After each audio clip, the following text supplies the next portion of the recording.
special edition of Sports Talk with the Williamsport Sun-Gazette. I am Mitch, Rupert, along with John Gerardi. We are here at lovely STA Stadium in Williamsport. John, we just completed day 2 of the District 4 Class AA and AAA track meet, and I don't know about you, but I don't know what the heck just happened. It was a long day with a lot of champions in both classes on both sides. There's a lot to kind of delve into. Yeah, this is my list right here, just of state qualifiers and champions. That's just on the girls' side. John doesn't keep lists because he's smarter than I am, so he doesn't have to worry about that. But we could start any number of places. This was just an incredible weekend of track athletics. I think somebody said there were 8 or 10 district records broken this week. Alan Taylor from Williamsport, he broke 2 of them. Southern Columbia kids broke a couple. The hurdles races were so much fun, even though they weren't highly contested, because you had 2 of the top kids in the state, Alan Taylor and Jake Rose from Southern Columbia. So we'll start with this. What was your big takeaway from the weekend? If you were going to pick an athlete of the meet, who would have been your athlete of the meet? Ooh, that's a tough one. I'd say it'd be a tie between Alan Taylor in the hurdles and Adam Seaholtz of Lewisburg in the pole vault, because he cleared 14.9. That was a great competition to watch. But yeah, Alan Taylor in the hurdles, I mean, he put together an awesome run in that, and then it was in the was it the triple or long jump? I'm sorry, long jump. He 22.11 and a quarter to win gold in that. I mean, he just had just a hell of a day today at districts. When you talk about the idea of him breaking the meet record in the 110 hurdles, he broke a record that was set in 1990. When you break a record that's been around that long, it speaks to how good he was this weekend, because he didn't just break it once, he broke it twice. He ran 14.09 in the semifinals 14.14 in the semifinals Thursday night, comes back 14.01 today, sets the district record, as we said, in the long jump, 22.11 and a quarter, and it just feels like, what can't he do? Whatever he does, he's really good at it. Yeah, and it was funny too, because I talked to him afterwards, and I asked him, was it motivation that, Jake Rose kind of set a district record double? Did you want to kind of beat it? And he said, I just kind of wanted just to go out there and just do what I do and just run a really great race. So it's funny that he's looking forward to the state competition, because he wants to, with all the great runners there in hurdles, he wants to use that as motivation to kind of set the bar even higher for himself. As I said on Twitter, I'm taking donations to put a prize pool together for a match race, Jake Rose and Alan Taylor, because that'd be a really fun one. There's nobody in the state who wouldn't want to sit and watch that match. And I would love to watch those two. You're probably not allowed to give them prize money because of amateur athletics and everything. But also on the boys' side, you mentioned Adam Seaholtz from Lewisburg in the pole vault. He went 14.9 today, and when you say that, your first thought is, wow, that's really high. Like, how do you look at a bar 15 feet up and say, yeah, I can jump over it? But beyond that, his PR coming in was 13.7. Yeah. He had done 14.1 in indoor, but it kind of plateaued. I heard he got on a new pole today, a bigger pole, and the jump he clears 14.9 easily can go 15 feet. I think that's something he's probably thinking about going into Shippensburg. That's. I asked him, what was the goal going in the States? He said 15, and he thinks he's capable of clearing it. And I asked him, I was like, you cleared 14.3 on your second attempt. 14.9, first attempt, he clears it. And I'm like, what's kind of going through your mind at that point? He just said, I was just kind of in shock I hit it, because I wasn't expected to hit 14.9 today. Yeah, he had really kind of plateaued, so it was fun to watch. Like, that was a really great competition. As soon as they break through that glass ceiling, it feels like they can move on. On the girls' side, we had a couple multiple winners. Sienna Brazier of Lewisburg wins both hurdle events in AA.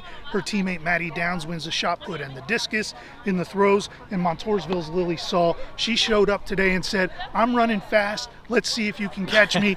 And nobody caught her. Yeah, that was the thing. She went out quick in both the 400 and the 800, and nobody caught her. Low 56.1, I believe, in the 400 today, 2:18 in the 800 today, both PRs.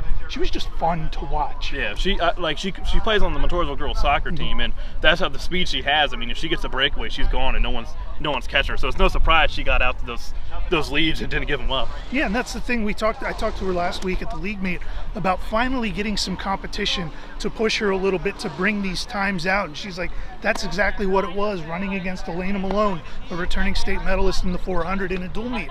That was something that got her down to her first 57-second run. She did it again last week at the league meet. Coaches said shoot for a low 57 this week. She goes a low 56. That's not too bad.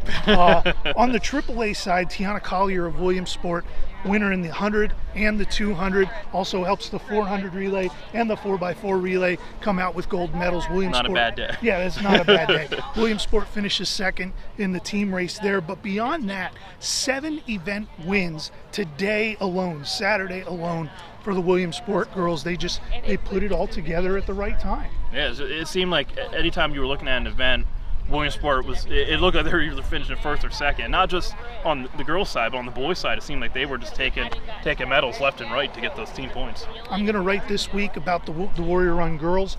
Their distance program just fantastic this weekend. They finished second in the 4x8. Alyssa Hoffman goes out and wins the 3200 early this morning. Lauren Trapani wins the 1600. These are the same girls that came together and won the team title during the cross-country season down at States, and this is something they've been building towards, John. You see some of it during the soccer season with some of these girls as well. We've known since freshmen, since they were freshmen, this group was pretty special, and they're showing it. Like Trapani alone, it seems like every time she's competing, she just gets better. Like I was watching her there in that 1600 race, and she, with like 2 laps to go, she already has a commanding lead, and it's just like she's coasting because it's just ridiculous how good they are in those events. Best race of the day. And I say this because I have recency bias. The last race of the day, 4x4, 1600 relay and AA. Lewisburg and Hughesville girls put on a tremendous show. Hughesville takes a 10-meter lead heading into the last leg. Elena Malone makes up that 10 meters in the first 100 meters of the race and then pulls away. Lewisburg runs 4:03. Hughesville runs 4:05, which is the second best time in school history for them, and that's only the second time this Hughesville team has run together in the 4x4. The first time was last week, because Kenna Marjakoja is now in the in that relay team for them, coming off an ACL tear. It's like, I'm just going to tear my ACL 8 months ago and come out and run minute splits on the 4x4. That's just crazy. That's what this weekend was, John. Everywhere we turn, somebody was putting together just an incredibly fun performance to watch. Oh yeah, I mean, I watched a handful of different events on the boys' side, 'cause that's what I was covering this week, and there was just no shortage of just either great races or, like, if it was the pole vault competition, the high jump, like it was just great to watch everything. Now you claim you can beat Chris Massey in a 100-meter dash. Oh, I could beat Chris in a 100-meter dash. How many of the people out here are you beating in a 100-meter? Oh, not any of them. None of them. Okay, well at least we're realistic. How about Dave, our cameraman? I think I could take Dave at 100. I think Dave would give me a closer race than Massey.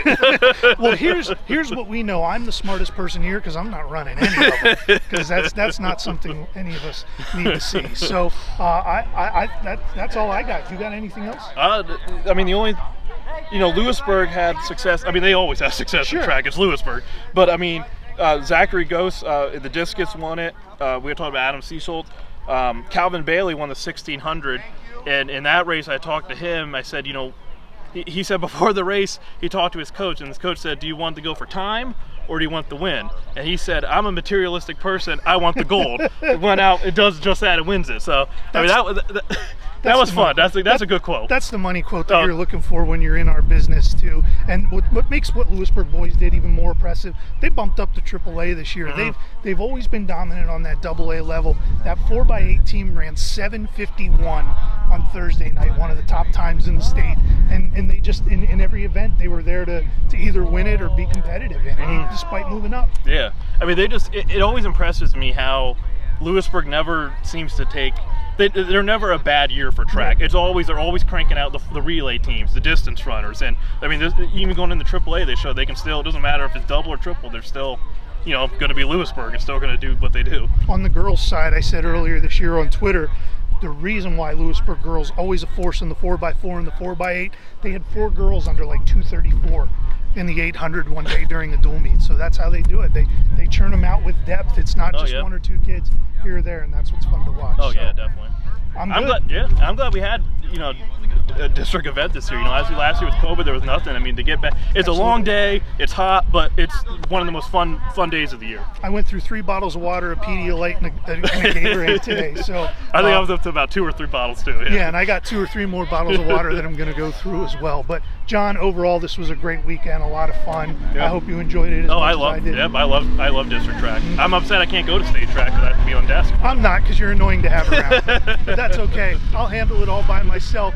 That'll do it for us here from the District 4 track meet at STA Stadium in Williamsport from the Williamsport Sun-Gazette. He's the sports editor, John Gerardi. I'm Mitch Rupert. We'll talk to you later. Have a good one.